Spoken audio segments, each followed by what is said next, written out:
everybody. Thank you guys so much for waiting. We are so excited now to have our director and one of the actresses here. So let's see if we are ready. Okay, great. First up is, you guys met him before the screening, Elliott Lester, the director. Oh, where am I sitting?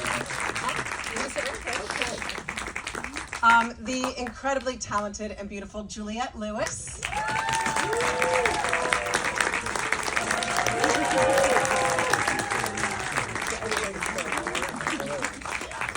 And our moderator tonight is actress Robin Tunney. She just finished. She just finished. No, it's Tunney. Oh, Tunney. She just finished a film with Juliette, and she is helping us out tonight, and we are thrilled to have her. So, I'm going to start because I just want to thank Tubi for reminding us how mind-blowing it is to see Juliette Lewis on the big screen. Yay. How great was that? I loved it so much, and it was such a great, incredible movie, a labor of love, and it was so wonderful to see these faces we've never seen in Westerns in a Western. It's been a male, white sort of genre in the past, unless there's like a prostitute. It was really wonderful. I loved it. There was only one prostitute here. I can tell you it's me. I want to know, first of all, you were on the project for 4 years fighting to get this made. It was a battle, and I want to know what it was about it that made you fight for it. Well, I think I said at the beginning, it was my father's, I don't know why my father loved Westerns, but it was my father's dying wish. I don't mean to bring the tone down, but it was, you know, I carried a lot of guilt. I was like, I have to do this. But then obviously you fall in love with those characters. And, you know, these films, they become relentless. You're like, I have to do this. I mean, we shut down 11 times. Insane. No, it's clearly, I mean, it was cold.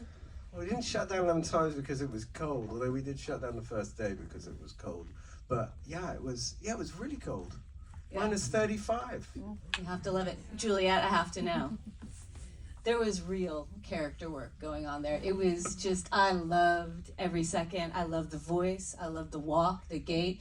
I want to know how you came up with it. I want to know what that process was. And Elliott, I want to know if you knew what she was going to do. This was one of those dream parts that come to you.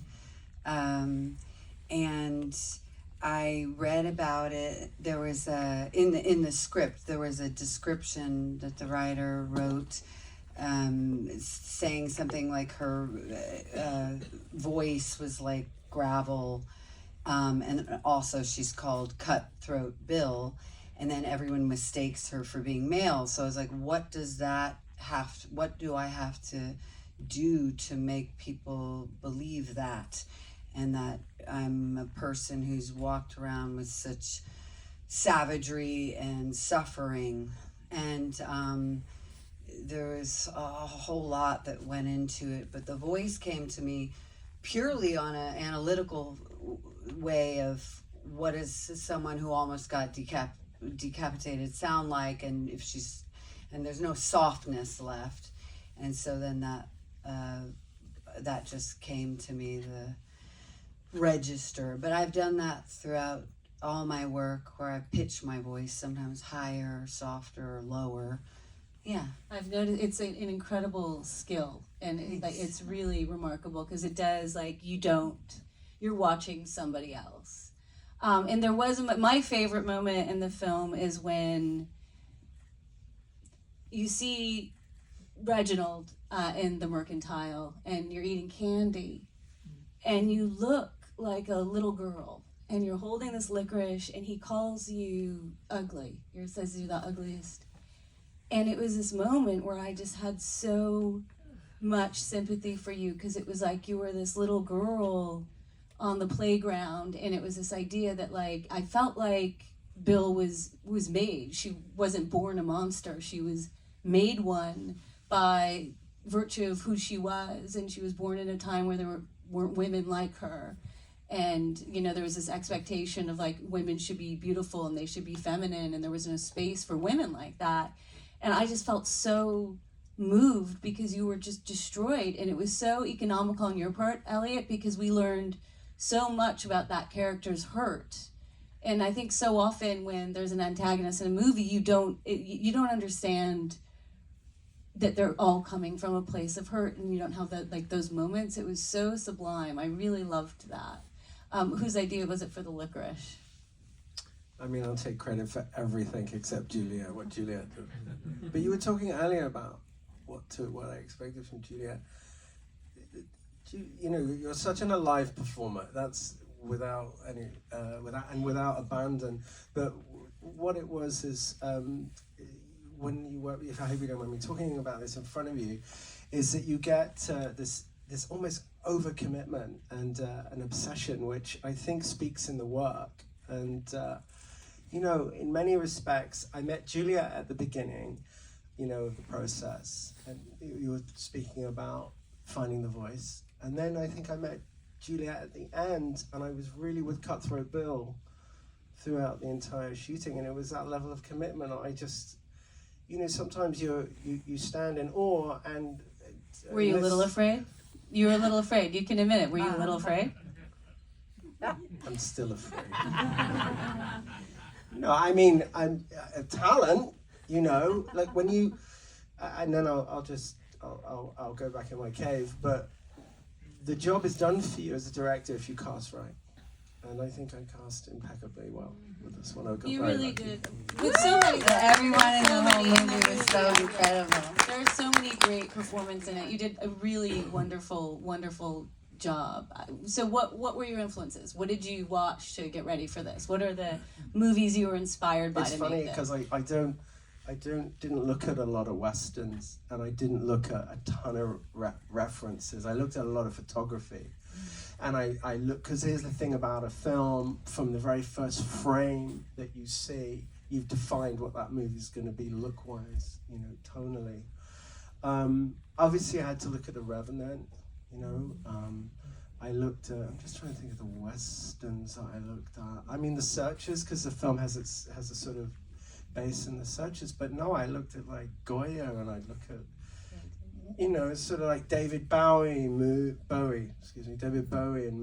and things like that. I got lucky with the cast because the cast wanted to do it. You know, we didn't have to go to a million different people. Yeah. You know, we got James Hetfield. Incredible. Juliette, so do you prepare for every role differently? And like throughout your career, is like your process changed? Or is it like depending on the role, what you do, how you prepare? Is it? It's always been really intuitive, but that word is funny because then it makes one think it's not painstakingly thought about, because so there's instinctual, you have instincts that you follow and you have to learn to just run with, and then, which is, well, I've been doing it 30 years now, so it unlike in the beginning where I was riddled with self-doubt, and I had to work a lot to shut that off, just to commit to things. And then you work with various people. I always liken all my directors as teachers because I'm not academically trained. Well, you've had some of the greatest. I had some Martin Scorsese, Oliver Stone, Lasse Hallström, Way to go. Catherine Bigelow. But yeah, that is really important, all the lessons I learned from different people. But how I approach it is usually what the text inspires initially, and then I open myself up to my environment like a sponge, and it's sort of like channeling. But this environment was incredibly brutal, and Did that change your performance, do you think? Yes. Like how difficult? well, all of it was like being a horse rider, and just how to find food, and the fact that she was so toxic emotionally and physically. But there were moments when I thought that like maybe you were just going to take Lulu back and take care of her. And you Wait, guys- yeah. I did. And, I like, never there was a part thought of me. that. I don't know if it's because I'm a woman and I was know. watching it and I was like, maybe she just wants to come. Well, I think they leaned a little on She this. just needs a little love. It's true. Soften her up. I feel like she most definitely would have killed her. Yeah. Sorry.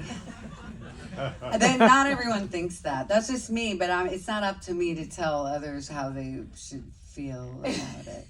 You use one thing I thought was interesting when I worked with you is that like you're the only actor, and I've been around the block several times and back again, that uses scent. Yes. I've never seen that. It's a sense that I think so many actors ignore. And it's amazing. How long have you been doing that? It's amazing. Because it really does change the way you feel. Yes. Is that like a magic trick we're not supposed to? Do you not want the public? No, I got no. You can tell them. It's I've never seen. There were scents before certain scenes that would inspire a mood. She means like a aromatherapy, like lavender and ocean. I've seen every kind of actor. I've seen, and I have never in my life, and I would look, and I would honestly feel that the scent was changing. It was incredible. I've never. Well, half of it is not so much to remind me of something, but to stay present, ever present, because I think the noise in the mind can take you away, and I'm always trying to be so present in the reality we're creating. So I'll use like lavender and lemongrass and eucalyptus. And Feel free. And when you read a script, like, is it a combination of the character, the story, the direct? Like, is there anything that's that's first and foremost, or? Yes. Well, it always has to start from the character. And then the story and your piece of the puzzle. So, because I've worked with some actors who are like, I feel this guy would be a blah, blah, blah. And you're like, no, but you're supposed to be menacing and the antagonist, So you want to know your place in the story, but also it has to all originate. I'm very big in behavior. So, however, that opening scene that's totally silent and she's walking through the snow, all of that, none of it comes natural because I wanted to be very masculinized. Is that a word? I'm just making it up. But I've seen some women who work on ranches and, they're just around livestock and work for their father and this and that. So there's sort of her femininity is long gone, and we see in a little bit of the backstory that's in the movie. She had a very terrible, painful upbringing. Yeah, it's a little bit in the story. And was Bill a woman in the book? No. Whose idea was that? What a great idea. Thanks. It was yours. It's a really. I said it wouldn't make the film. It sounds so bold here, but I told the producers there were two things. One, that we had to make Cutthroat Bill a woman, and that I had to meet Peter Dinklage that week. So they agreed. It was. I honestly like. I just thought it was time. Smart. I thought it was just time. It's sort of like, look, Westerns carry tropes, and as a director, you want to sort of be able to pivot and offer new sort of narratives and offer new characters. So I just I didn't really want to do a Western that just felt like it was ticking the boxes, like The Hooker with a Heart of Gold and things like that. Yeah, no, it felt like I'd never seen a Western that featured characters that were marginalized. Like, it was sort of like this, merry band of people that there was no place for in society. And, all for different reasons. And I thought it felt really refreshing because of that. I like I was saying earlier, they sort of have, like, faces we haven't seen in these kind of stories, and they definitely existed, but they've been in the background. And you've brought these characters that would be, one line in a store or whatever, and brought them right in the front. And I thought it was really original, and it made it feel very fresh. Thank you. I want to just point something out, and it's a small point. You never hear the N-word said once. You never hear it in that entire film, because it's specifically around marginalizing characters, because I wanted to create the sense that this was a free man around that character, and I felt, look, I have an opportunity to be able to sort of shift the narrative. So I did. I didn't do what was expected. Yeah, and with Jimmy Sue as well. I mean, she was mixed race, right? No. She's Dominican. Oh, she's Dominican. And the thing about it was, Which you don't see so much of. I caught some flack. Why does she have an orange afro? And I'm like, well, when you make your film, you can do it that way. But I feel this is an expression of where we're at in the world. Because she looks fucking cool. Right. Okay. And I loved the costumes. I thought that they were just so brilliant. I told you. Generally, I didn't see a bolo tie or like a hat. Like there wasn't a lot of fringe. It felt very Victorian, and like I loved the fur coats. I guess the Revenant. So they just felt like a very different kind of Western. Well, I just didn't want to do a duster and a hat.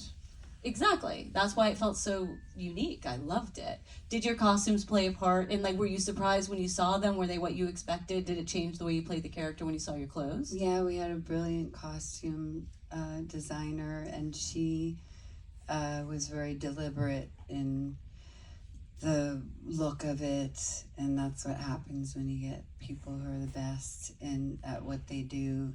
They don't want to do sort of what's expected. And so that was so key, the wardrobe fitting, putting me in all this stuff. But then there's also the practical thing of that it was 30 below. Yeah. And my little Californian blood never had experienced skinny 30. Girl from California wasn't ready for it. I never had any point of reference for that kind of cold. So it was nice to have some long johns made of real wool and what people would have worn at that time. Yeah, we had a couple tricks where you have the heated things now. Things. Yeah. Elliott, what was the biggest obstacle in making the film? Like, what was the biggest enemy? What was your best friend? Minus 35. That was the worst enemy. The lens is cracking. Time. Always time. How many days did you shoot it in? 22. That's insane. I know, but... Was there anybody you're like, does it have to be a horse? You know what, I have to tell you, even though it was freezing cold, I had probably the best experience on a film ever. I just loved being there, because every day I would get, the movie's in two halves. You've got Reginald and his gang, and then you Cutthroat Bill, and I would get two totally different experiences. And I was always looking forward to a different side of what I was getting, because by then the actors are just running with it. That's miraculous. But they were... Because there's so much action. There's horses. It's period. It is such an accomplishment. You should feel so proud. It's astonishing. How many takes would you do? Juliette needed 30. Yeah, in her contract. No, to be honest, as many as the actors needed. That's just the truth. I would be like, one for me, one for the film. If you want another one, have another one. I never sort of tried to limit that. If I needed it, I'd get it. It's just like, because I was never going to be there again. We were never going to be, minus 35. I mean, the set's burnt down. I don't think I told you that. Oh, I don't know that. Half the town's burnt down. She set them on fire. That's true. Yes, you did. Oh, yeah. No, we didn't get a lot of takes. It's a very quick shoot because you're used to. But I've done a lot of quick shoots where you get it. I mean, you just have to move on, and we did a lot of night shoots. Do you beat yourself up after? Like, do you think about it after you've done a scene, or do you leave it, put it to bed, and it's done? I never put it to Yeah, bed. She knows that. Most people don't. I think there's people I'm getting who better actually at it. I let it go now. For the longest time, I would get ideas. Well, actually, I still do. They're like phantom ideas 6 months later. Like, that's what I should have done. Or there was a scene that got cut in this movie. I wished had been in there, but we had to cut things for time. You can't tell. That's always hard. It's so heartbreaking. Yeah, so you have to edit certain things. I got a phone call 2 weeks out from shooting, and the call was like, if you need to cut 15 pages out of the script, or we're not making the film. Like, fuck it. Everybody 50. knows this. So I had, yeah. So Oh. yeah, there were some things that didn't make it into the film. The dance number. Oh, there was a dance number. I would In my head, there was. So, what would you say is the biggest difference between acting in a movie and acting on a TV show? Like, are there profound differences? Like, with a, having done a few series, like making something live that long. Like, how is it different? I think it's really different. It's a completely different medium, and I was so excited by this film to have a return to the movies. It's a great return. Thank you. It's what I know and understand, because you have a complete, you know what you're doing, because TV, you sometimes start it and you have no idea where you're going. Oh, you mean where all of a sudden they're like, yeah, your character's an alcoholic. You're like, what? I would have played that. Like, if I'd known that, they're like, yeah, there's a bottle in the bottom of your desk. And you're like, what? I was drunk? It just keeps on going. It's a different beast. Yeah, it's a different. Well, but it's so nice as an actor to see, this is what the script is, the beginning, middle, and the end. This is my character's arc. This is what I need to do. And it's laid out. It's just a different beast. I just like knowing where I came from, what I'm doing in the moment, where I'm going. And the most important... So does Al Pacino. I've been listening to his book in the car. You and Al. I knew you had something in common. And the most profound difference is when you're on a film, you have a director, and that's it. With TV shows, there's show creators. Half the time, they're not there. There's a writer's room, which is awesome, but...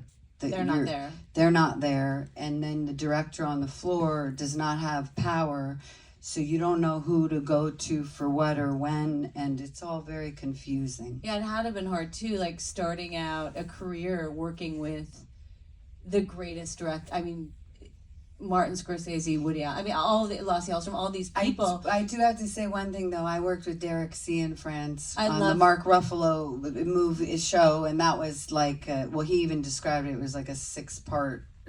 Like movie. A film, because it was a single director. So there are some TV shows that are filmed like movies, which I prefer. But having felt like, the protection from these directors and learned from these great people, it's nice to know that somebody's there. It makes you feel more safe. Like there's somebody who's guiding the boat. Yeah. And there's somebody to look up to, like, how was that? When it's a different person every week, it's really hard to feel safe enough. When they say it was great, you're like, I don't know if you weren't here the last, so is it going to go? It's a very different process. Yeah. When you see the movie, is there a scene that you're like, I kind of want to go again? Probably. Which one? Wait, the movie? Yeah. You mean No, in this movie. Yeah, I generally don't watch movies I've done. Oh, that's But I did see I did see this. And was there a scene where you're like, I want to do it again? Yes. Which one? Oh. Well, no, I'm not going to share that with you. Okay. Again, the audience is right. It doesn't matter what I think. But I will tell you one thing. I'm very, very proud of this. And that's not easy to say. I'm just very proud of this. You did a great job. Achieving You did a great job. Thank you. I was looking for a transformation. The problem is I never convinced me I'm another person. And this, I almost convinced myself. I think I was somebody else. I feel like you always convince me. Thank you. Elliott, one last question. Yes. 22 days, one camera? Sometimes two. Sometimes two. Not often. I don't always like to use multiple cameras. Yeah, it's hard. And It's not great for the actor. No, it isn't. Unless you don't want to match. Sometimes that's easier. But the stunts, was that something? I did them all. You did them all yourself. No, was that something? I haven't seen your other films because I've it looked done- like how you would do that. You Oh, didn't no, really I've know done- what you were doing. I've worked with action stars like Jason Statham and Arnold Schwarzenegger. Although I did Arnold in a drama, but I've done lots of action. I used to be a first assistant director. So that's a real strength because like what you achieved in 22 days. I like all of those shootouts, all of that violence was so well orchestrated and so well done. it's so taut. It's a really exciting film to see, and I thought everybody's. I loved Levon Hawk. Yeah. He was so great, wasn't he great? Everybody top to bottom, and the idea that was in no rehearsal. Conversations but not rehearsal. You didn't have any time, and like half the problem is that, you know, actors have their schedules and like you only get them like a day before or half a day before, so it's really difficult to sort of generate rehearsals. But the other part of that is that it makes it's fresh. It comes in and you're in it. It also helps, like, you know, Peter Dinklage is such a wonderful, I mean, to have these experienced actors too who come in knowing what they're going to do. As I said, you know, if you cast right, your job is done for you, and then don't restrict the actor. Don't, you know, you guide slower, faster. You don't overnote, you know, and you sort of watch it happen before you. Well, I think that's the cue for you guys to get some Chardonnay. Robin, And Let's see if there's any questions. oh, yes, questions, sorry. How did you plan around the weather? Oh no, I didn't. No, there was no planning. So what did you do? So it was winter. Freeze. So how did you It was make absolutely it? free. I was not as cold as these guys. Where did you? So did you shoot? Like say, okay, we're gonna shoot this around winter time, or did you? Just, How did you make the snow? I was given an ultimatum: make the film, or we're not making it. And I had 4 weeks to prep the film. And I said, let's just go for it. The cast were fantastic. They were like, yeah, let's do it. So So mom was on the side shaping. We the did ice. have what do they call it in Canada? No, it Are was they really called cool. shoals? They shot in Calgary. Chinook. Chinooks. We had those wind. We had to shut down one night. I remember those little That was all wind, real. storm things. Chinooks. You don't have a choice. If you want to make the film, you make the film. And, you know, invariably you have the amount of time that you need and the amount of money that you need to get together. Miss? So I, first of all, praise. I grew up in Montana, up near the Canadian border, Oh, wow. and spent many, many winters. And so to see this and to feel for the actors and the crew and everything to be in those subarctic temperatures, I mean, hats off to you guys on that. That's really a big feat. Second, I just wanted to ask the process, if you can just walk us through when you got the script and then financing and the whole process, because I know it's such a feat to A, get a Western made, and B, a female-driven Western, if you want to call it that. So I'd like to know that, and then when you read the script, was this idea of kind of blending the two genres of Western and horror, in a way, at least that's sort of what I saw, because it had that very dark, pensive, brutal, the suspense of it all. Anyway, I'm babbling, but Go. So let me answer the second question first. sure. So the concept for me was do a thriller set in 1908. Okay. That was the sort of route to it. And so I suppose I hope that answers the question. Sort of you are sort of crossing genres a little bit. Yeah. I was given the script like 2019. I met someone at a Chinese restaurant and they said, "Oh, you're Elliott, you make films." Like, yeah. And then Did Peter? Who was the somebody? Peter had it in 2013. He had developed it with his partner David Ginsburg, based on the book by Joe Lansdale, and they'd worked on it for years, and I was given it In a Chinese restaurant by who? in a The China waiter? by a woman called Shannon Golding. Do you know Shannon? She's the best. The horror. Yes, yeah, no, she's I a horror have no idea producer. what you. I have no No, idea. no, what you- and then I just as these things get, the problem is when he said the horror, I just Oh. I thought of so then it's you're asking me about the process of putting the money together. Yeah, and the budget and. Do you really want me to bore you with it? I'll do it. I know, I really want you to. Okay, so there's a true independent, and we had a fan in this wonderful new studio called 2B, who were true supporters. They gave us a wonderful sort of minimum guarantee of money, and then I had friends in Canada who did the tax credit, and then we had a little bit of gap, So we went round and begged for some money, and then off we went. You know, it was that straightforward and that difficult.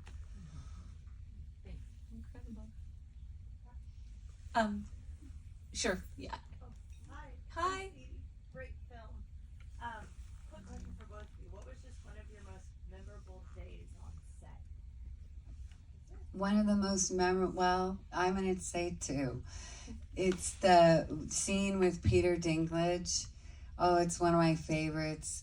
You get a handful of scenes over a career, and we both knew how meaningful it was to the piece of the movie, and it was longer, the scene, and I think we all agreed. We shaved some off because it was so simple. Anyway, it was really interesting to try to do that scene because you can't really hit it on the head. You gotta underplay it, and but I do believe there's like this little lethal unspoken showdown. Anyway, it was just a privilege to work with Peter. He's so present, and you see some actors like him who do nothing, but they're everything. He's just so captivating, and it was really electric between us. And I told him that it reminded me of when I worked with De Niro. It just did. Although my scene with De Niro was a bit longer. So that was memorable. And then the last day, it really made me sad that what happens to the character. There's sometimes I grieve for a character I play. Oh, and it hurt me. It still hurts, actually, when I recall it. It makes me so sad. It makes me so sad for people in this life that they don't make it out of such darkness. Yeah. Yeah. There was one more. Congrats on making an evocative, emotive, thrilling film. I have a question. I'm curious to know about the queer representation, because for me, I felt like the film was an allegory of queerness. I saw William Bill was growing up, maybe stepping into feeling, her mum wanted to chop that off. You have the burning of the church. I almost saw the thicket as being kind of like a commune for queer people, and she was trying to bring in a young girl. I know that's just my interpretation of the movie. Is that a happy accident? Well, then you're right. Then you're right. And I'm happy that you have that discourse. I mean, if that's the analysis you get from it, then... So if that was like insight for you, or just like an accident? You want me to answer? I think... I just, for me, the pathology of her was one of calloused pain. So, because I'm looking at the folklore that came before you meet her, is that she's a savage killer, and I'm looking at something that's the sort of darkness and this shred of humanity that might be left within her. So those are the themes I was playing with for me, but as a filmmaker, I don't know what the intention is there. I didn't set out with that specific intention. I was so focused on the character and the sort of melange of everything that goes into that. But if you're getting, as I said, if you're getting that from it, then that's significant, it's important, and if it allows you to interpret that character on that level, then that's great. Oh yeah, and now you're making me remember the scenes with Lula. Very much I thought of, she's trying to reconcile herself, the young her, what she lost. And so when she sees or kidnaps these young girls, I never looked at it as sexuality, although that there's that tone in it as well, because that makes it multifaceted. But I looked at it that she wants to destroy herself, but also regain her sense of self. So that's what I looked more about, is that it's a mirrored reflection. And yeah, it had all these layers. But thank you. I like that, your point of view on it. One more. Another question? Is it me? Yeah. I loved it. It was in spite of all the bad stuff happening, it felt so enveloping. I felt so immersed in the film. And part of it was a spectacular performance. but part of it was also the environment. You know, the terrain, the aerial shots, the place that you were at. I know it affected your performance, but can you talk a little bit about how you inserted all those lovely shots of the place? Oh, I mean, look, it's Calgary. It's also the place where they shot The Revenant. When you shoot at that time of year, the sun never gets above 10:30 in the morning. So you always get this beautiful soft lights. Wherever you would shoot, you would find it. Look, the environment's it's non-compromising, and both it's how difficult it is to shoot in, but also how beautiful it is. It's incredibly raw. We didn't use much light. We didn't need to use much light. Obviously, at nighttime we'd use stuff, but no, we allowed it to sort of speak for itself. There was only like 2 overhead shots. We didn't want to overdo it with the drones, because in everything now there's a drone. There's a drone shot in here, you know, it's just like everywhere. So we decided just to use two drone shots. Yeah, but that's the environment, that's what it is. I think we're ready for champagne. Champagne. Thank you. Thank you, everybody. Thanks.